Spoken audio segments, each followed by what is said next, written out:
Hey, Thomas Allen with In-Fisherman. I'm with the man that loves hooks more than he loves life itself, Eric Allee at Eagle Claw. You know, I say that is because when I ask him a question about hooks, we get off the phone about an hour later. Yeah. It's amazing how far you can go into the hook world. There's a lot of rabbit trails, multiple applications, single applications, you name it across the board. There are many ways to utilize a lot of different hooks. We've talked about some finesse, we've talked about worms, some traditional plastic stuff, but one of my favorite species is a catfish. I love channel cats, flatheads, blue catfish. I grew up catching bullheads, so I've got an affinity for whiskered critters like this guy.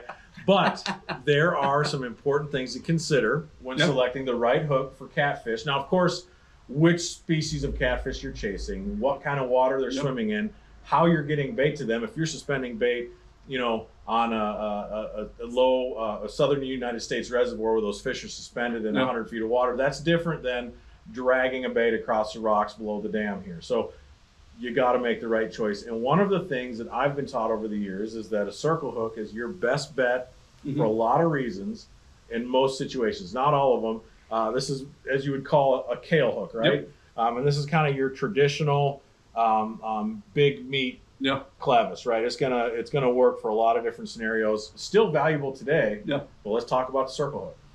Yeah, I mean, it's that thing. As soon as it started becoming prominent, our hookup ratios across the board, they went up. Went up for catfish, went up for a bunch of different species. But it was counterintuitive for a lot of us, and it still is, because did I fish with you yesterday? You love setting the hook. That's right, I do. And you have to mentally change your mindset when you're catfishing with a circle hook.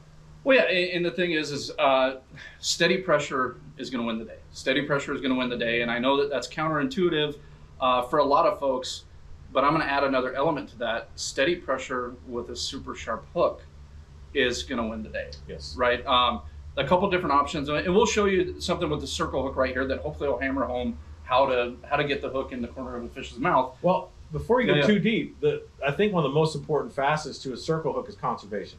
I mean, I grew up jamming a treble hook through a piece of chicken liver, throwing it out there. The number of catfish that had that in their throat, deep hooked, and a catfish, while it's a very robust critter, you still want to think conservative or conservation. You want to get that fish put back. You want it to live. Catch and release works with catfish as it does muskies across the board. A circle hook almost always, and I can't really think of a time it hasn't, naturally hooks in the corner of the mouth. It doesn't tear real bad, easy to remove, and it keeps them pinned. I mean, the conservation aspect is huge, and not only releasing fish because you're fishing for sport, but also ethically. Let's say you have a limit. You want to use the right hook option to release them. So there's so many. I'm glad that you brought that up. But talking about having them hooked in the corner of the mouth, and then after that, let's talk about, you know, which brand to choose when it comes to the circle hook. Because like you said, you chase catfish in a lot of different areas, and sometimes you want your dollars to go as far as they can, Absolutely. Right? So with the circle hook, we talked about it. Talked about steady pressure. So with a bass on a plastic, I love to reel down, swing as hard as I can. I want to hear that crack across the lake. Very cinematically. It's fun. It feels good. And really, you got to do that with a heavy plastic. With a circle hook, you're literally reeling down, and you do have to set back a little bit. You don't got to go really hard. It's just a lean into them, but you're tightening up as you do that, because what it does is it turns that hook into the meat, which this is a cool demonstration for that. So, and I got to give a shout out to the first gentleman that I saw do this. It's Captain Rick Murphy. It's a great illustration. So, the bass hook set, right? The hook set that a lot of us love to do, yourself especially. You know what? I didn't do it hard enough. I didn't do a Thomas on that. No, you got to really. Let me show you. You got to give that thing some elbow grease. So if you pop it out, right? You're not going to let the circle hook do what it's designed to do. That's why it doesn't turn. Yep, that's right. So constant steady pressure, it turns and it hooks. Every single time you can do it over and over and over and over and over again. Constant steady pressure, it turns and hooks. That's why it's always in the corner of the mouth. So it's not just a great conservation tool, but dude, it's going to catch you more fish. But you got to have a good net man. It's not your fault. I may not be the best net man in the world. I try to be. I learn from it. Put it that way. But when it comes to these hooks, right, one of the things that I really want to point out is Eagle Claw Laser Sharp or Trocar, you have a fantastic hook. So the difference between the Laser Sharp and the Trocar, it's different, right? The point is different. But, and forgive me, my boss, Chad, this is going to drive him nuts. but it's great and greatest. Yeah. Like they're still phenomenal hooks, and you're set up to succeed with either one.